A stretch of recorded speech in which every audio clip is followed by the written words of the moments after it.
Hi guys, hello and welcome to yet another segment of Sports Stars match analysis from the ongoing men's T20 World Cup in the UAE. After nearly 4 weeks of cricketing action, we have our two finalists. Australia will take on New Zealand in Dubai on Sunday, and we finally will have a new winner. To discuss more, I have my colleague Amol joining me from Dubai. Hi Amol. Hello, Ayan. How desperate are you to actually come back here and watch your favorite team in action in the final? Oh, absolutely. Very, very desperate. I mean, I'm too excited for the final. Australia finally peaking at the right time. New Zealand, of course, continuing their trend of doing well in ICC events.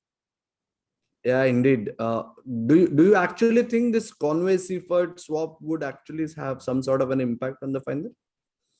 See, I've been thinking about it a bit of late. Of course, Conway has been a big part of this New Zealand team. Seifert has played just one game. So that swap, even if New Zealand would want to believe, that wouldn't make too much of a difference because Seifert is a very good player, but it might just because to lose a player of Conway's caliber, and that to a freakish injury, I might add, because I mean, of course he was disappointed with the dismissal, but to get injured, it didn't do any good to himself or to the team. But yeah, I feel that would, if not a huge impact, it will play on the minds of Kane Williamson and the New Zealand players when they take the field against Australia, who will be elated after that run chase against Pakistan. I mean, what a game that was. Indeed, indeed. We can obviously go back to that game over and over again. But for the time being, let's talk about the final and give me your matchup that you're looking forward to. The matchup that will actually have a huge impact on possibly who lifts the trophy. I think that would be David Warner versus the New Zealand bowlers, and especially Mitchell Santner. I say that for two reasons. One, David Warner, of course, is the informed batter for Australia. And secondly, and more importantly, the longer he bats, the more he delays perhaps the introduction of Mitchell Santner, the left-arm spinner. We saw that happen during the semi-final between England and New Zealand as well. Santner bowled just one over because England had a glut of left-handers. Now, compared to that, Australia had just two, but they are very strategically placed. Warner opens, Matthew Wade is at number 7.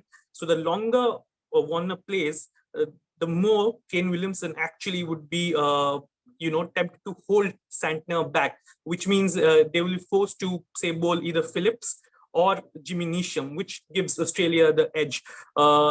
It also in a way protects Matthew Wade from the spinners, because Wade's record against spin isn't that great. However, he scores very quickly and very effectively against express pace, as we saw against Pakistan. So yeah, that's one matchup I'm looking forward to. What about you? I would be looking forward to, yes, it's no doubt the pace triumvirates of both the teams are in great form, but my matchup is Adam Zampa versus Kane Williamson. And this is with an assumption that Kane Williamson actually ends up facing Adam Zampa. If Kane Williamson lasts till Zampa is introduced, I think that could be one of the most decisive points of the final, because you can't ask for a better player of spin than Kane Williamson. New Zealand otherwise is slightly wobbly in the middle order, and with the kind of form that Zampa is in, if he stifles the New Zealand batters, it will eventually result in wickets. It doesn't matter whether they are setting a total or chasing a target.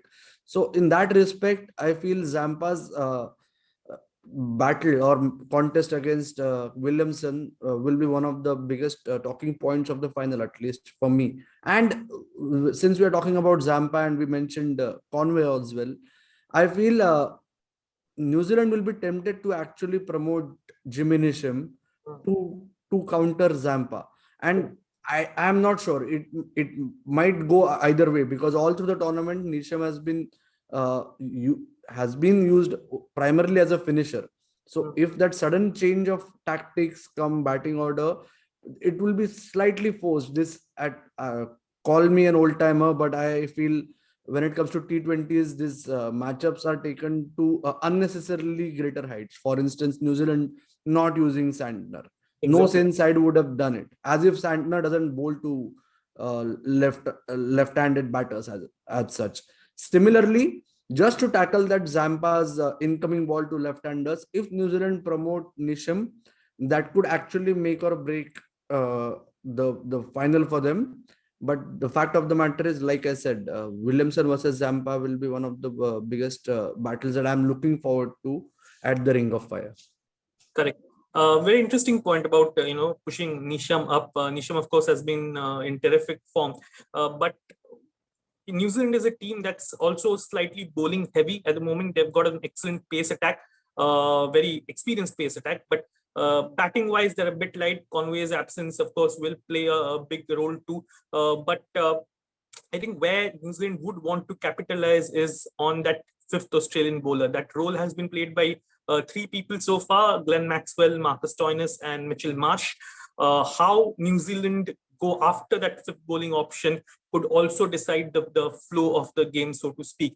Mind you, Australia have been lucky so far in that they have gotten away with using Maxwell in the power play overs. They did that against Pakistan too. Maxwell has this tendency of getting one wicket. He tends to be expensive, but at the moment it looks like Finch is okay with giving away those 10 runs if he gets one wicket in the power play, because that allows him to hold back his main bowlers, the quicks, Stark and Hazelwood and Cummins. It allows him to sort of spread them out over the course of the 20 overs, which is of course going to be a big factor too, because let's not forget that and this is where every time we talk about New Zealand Australia in a final, the memories of 2015 50 over World Cup final also come flooding back. So there's a bit of a avenging that defeat factor too.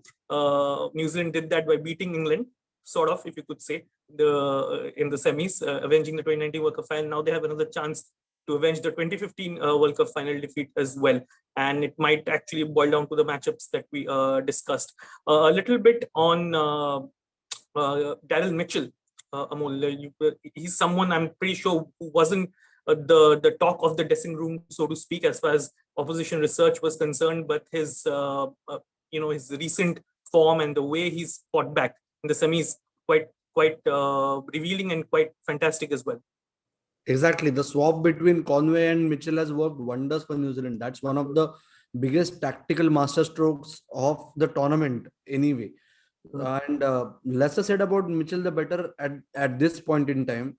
It just appears that he can't put a foot wrong.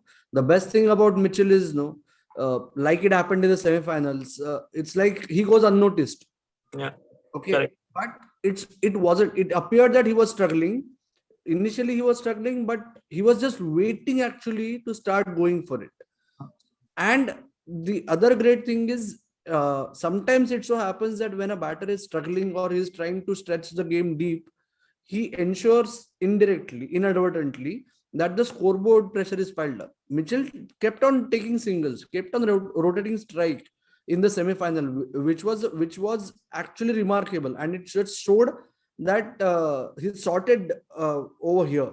That's what matters at this point in time, right?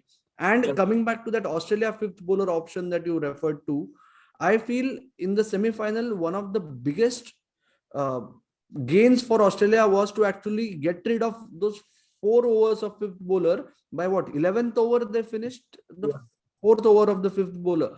That eventually ensured that their primary bowlers can have a go at Pakistan.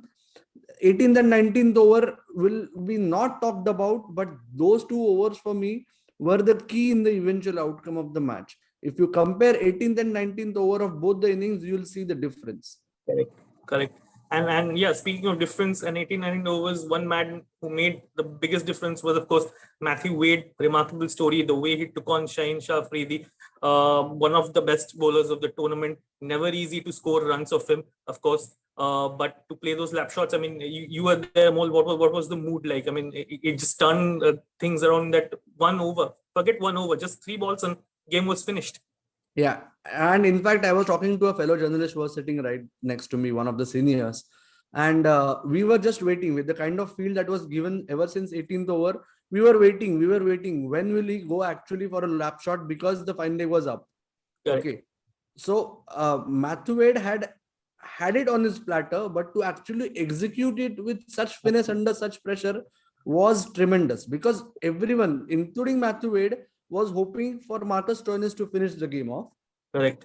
he didn't have to eventually. Wade just went for it and finished it off. It Yeah. was just exhilarating to actually watch. Yes, the desk must have cursed me when it comes to filing the story. The moment the last ball is bowled, that took like 3.5 minutes more. But still, it it was one of those memorable evenings, as memorable as the inaugural World T20 final. Correct, absolutely. And before we wrap this segment up, kudos to Alan Finch as well, because questions have been, and rightly so, I might add, asked of the composition of the playing 11, of the nature of the choices that have been made. But his team has proved him right, because as we have discussed before in our segments, Matthew Wade, Marcus Stoinis are conventionally opening batters. They bat up the order, which is also why they're good players of pace, especially Wade. But for them to stay in the middle order, and especially Wade, of course, you've written that in your copies too. Not long ago, he was completely out of the reckoning in all three formats. For him to bounce back and then be the man to look up to for Australia in a 10-run chase like that, spectacular work from him. So yeah, I mean, all things. You'd like to add something, Amol? I just want to have your pick for the final. Who will be the champion? Uh, hmm, I think Australia have an edge, not just because I actually had been a supporter of Australia for a while, but I feel that especially the bowling attack, has that extra edge over New Zealand, and the batting depth sort of tips the scales in their favor. But again, I mean, New Zealand, they have proved time and again that they are not the underdogs anymore. So yeah, I mean, but I will go with Australia. What about you? Heart says New Zealand. Here it says Australia. Okay, all right. So let's see whether the heart or the mind wins. Of course, Amol is in Dubai, and he'll get you all the live updates from the final on Sunday. And this will be all from this segment. Thank you so much for joining us. This is Ayan and Amol signing off. Thank you.